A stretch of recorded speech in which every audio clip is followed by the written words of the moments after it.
Our scripture for today is the last part of Matthew 28, the Great Commission, kung saan sinabi ng ating Panginoong Jesus, nangako siya, sabi niya, "And surely I am with you always to the very end of the age." Purihin ang Panginoon. So tayo po'y manalangin as we meditate on this passage in light of what we have been talking about since last Sunday and then every day throughout the week, beginning on Monday at ngayon Friday na in preparation for our next series for this Sunday. So let us pray. Lord, maraming salamat sa iyo, Panginoon, for your word. Your word is always alive. Your word always speaks to our hearts, Panginoon. Dalangin po namin, Lord God, na mangusap kayo sa amin at tulungan niyo kami na maunawaan namin, O Lord, ang sinasabi mo by your Spirit. We open our hearts to you, O Lord. May you speak to us and may you guide us, Panginoon, so that your word may dwell richly in our hearts through faith by your Holy Spirit.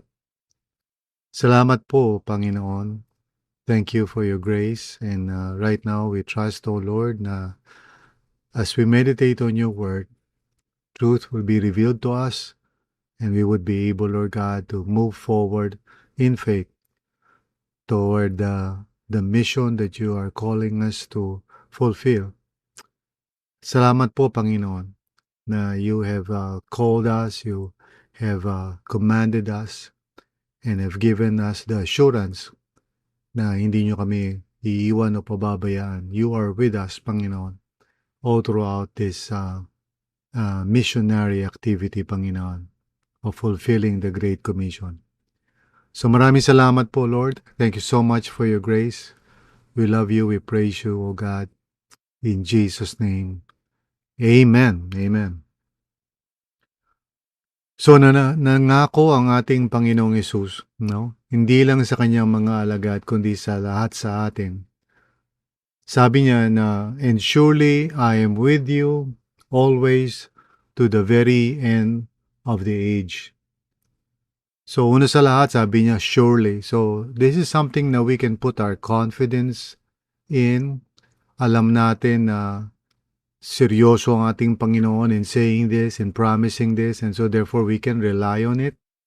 Hindi ito basta parang ordinaryo lang na pangako, sabi niya, surely. So we can go and fulfill the Great Commission with confidence and courage dahil nangako siya at sigurado yung kanyang pangako sa atin. We can put our faith in His Word and His Word is true, no? At sabi niya, "And surely I am with you." So sino tong I am na to? The Lord our God, the Lord Jesus Christ Himself, the great I am.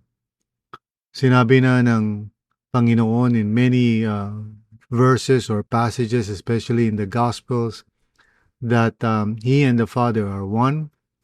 And so therefore, pag sinabi niya na I am with you always, He means that God and Jesus and the Holy Spirit, are with us, each and every day as we obey the Lord. Hindi tayo nag-iisa.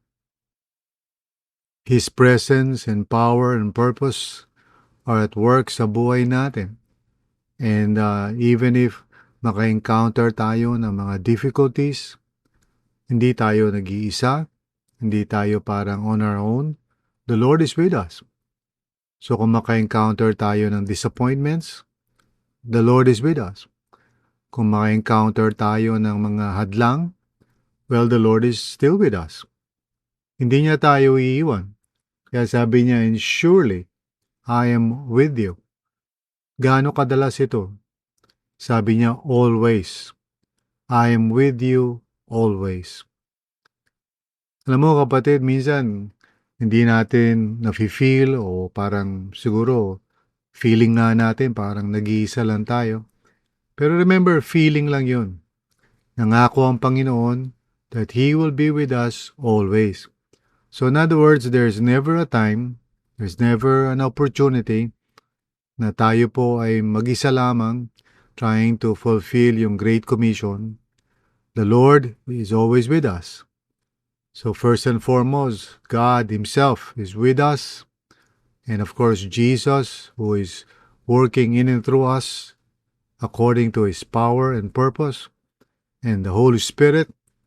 Holy Spirit, of course, is the one empowering us and giving us the grace para malaman natin kung ano ang gagawin natin, anong sasabihin natin sa bawat pagkakataon, at kung ano man yung mga na-encounter natin na maaaring hindi natin alam paano ma-overcome, the Lord will supply what we need. Kung kailangan natin ng wisdom, He will give us wisdom. Kung kinakailangan natin ng courage, He will give us courage. Kung kailangan natin ng mga salita na makapangyarihan, He will supply those words to us. In other words, He will always be with us. So if you're listening right now and you're thinking about a friend or a relative or a son, a daughter, somebody na you would want to reach out to and bring to the Lord Jesus, and maybe na-intimidate ka, just trying to think about it. Maybe you have attempted several times in the past, pero you have not succeeded. I want to encourage you. Don't give up. The Lord is with you. The Lord is with us. So tuloy lang po tayo. Tuloy lang tayo sa paggawa ng alam natin na pinagagawa ng Panginoon sa atin. So kung ano man yun, nagpo-post tayo, nagre-record tayo tulad ng ginagawa ko ngayon, nagpi-preach, nag-share, gumagawa ng mabubuting bagay. Whatever it is na ginagawa natin, because we believe the Lord has sent us, into the harvest field, well, we do so by faith. We do so not giving up, not allowing the circumstances to determine kung ano ba ang ating magiging response. We will always trust in the Lord. He said, sabi niya, and surely, so sigurado yun, I am with you. So the Lord is with us, Father, Son, and Holy Spirit. And then sabi niya, always.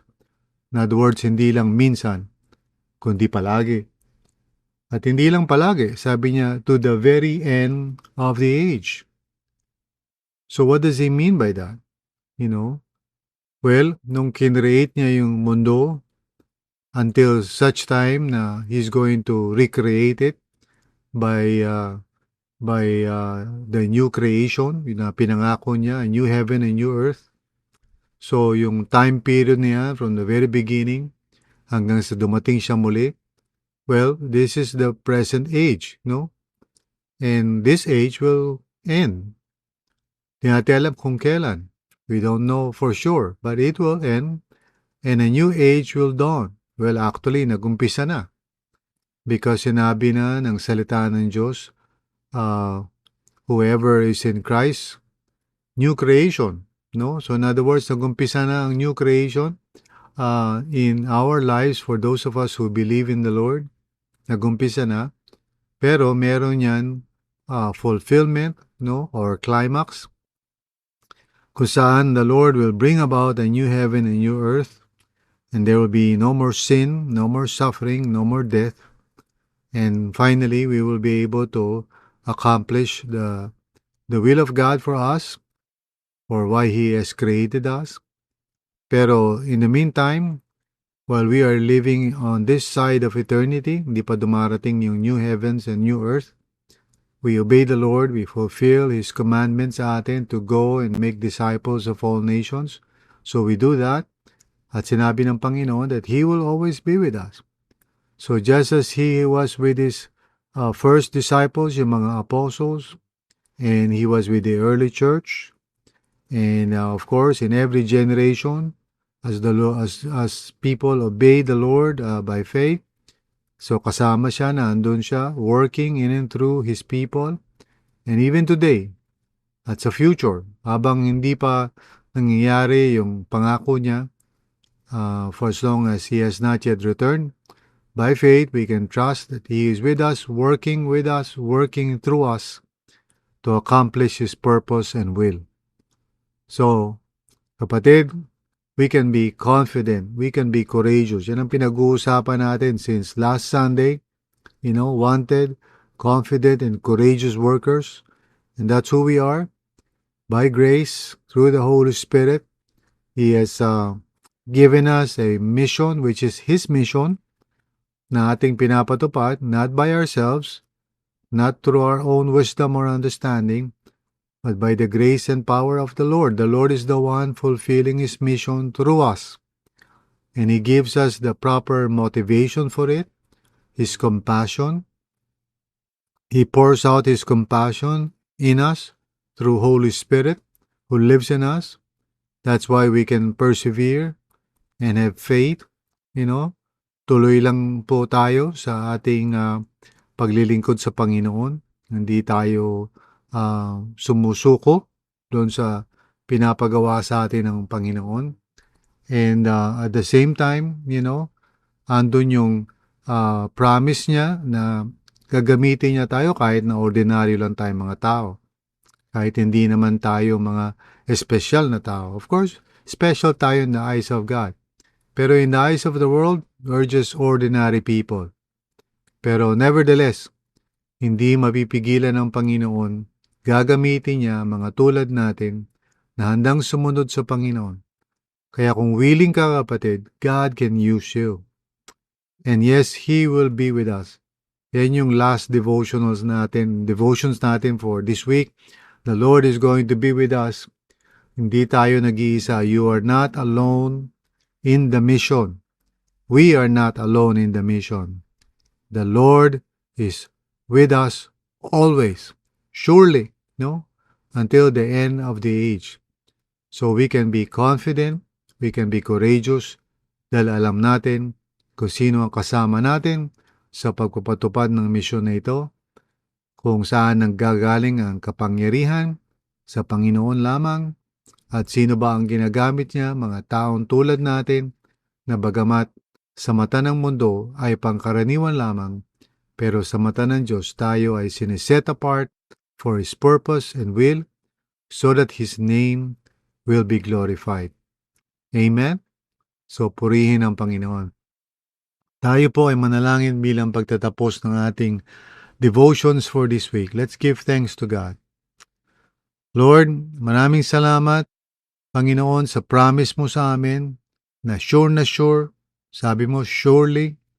And thank you, Lord, that you are with us always until the very end of the age. So alam namin, Panginoon, na itong pinagagawa mo sa amin ay hindi lang posible, kundi mangyayari.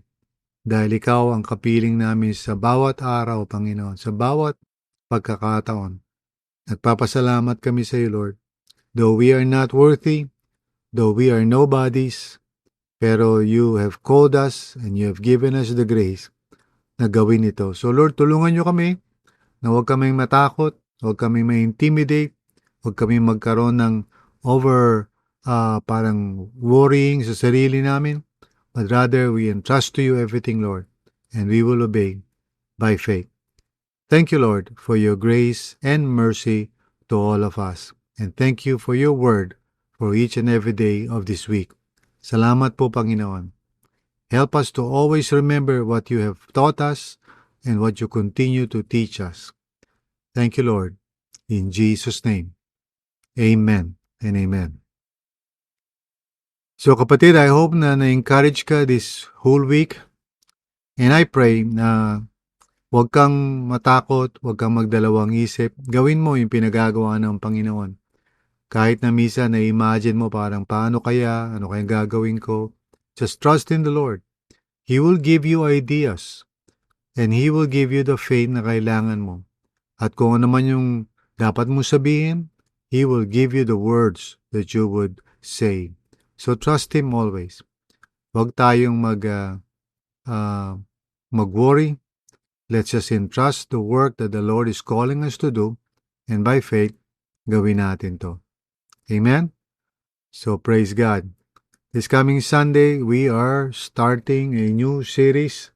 Of course, siyempre tuloy tayo sa ating pinag-uusapan, pero ngayon naman, ang magiging title ng series natin, Everyone Working as One. Okay?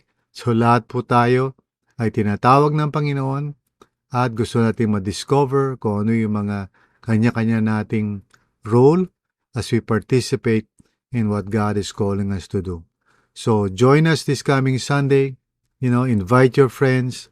Let's have a great time in learning God's Word, opening up our hearts to the Lord and the Holy Spirit teaching us through His Word. Okay, looking forward to seeing all of you. Spread the word, mag-invite tayo, and let's, use every opportunity na meron tayo to share God's Word, the Gospel, with others. Amen. So God bless you at maraming salamat muli sa inyong pakikinig.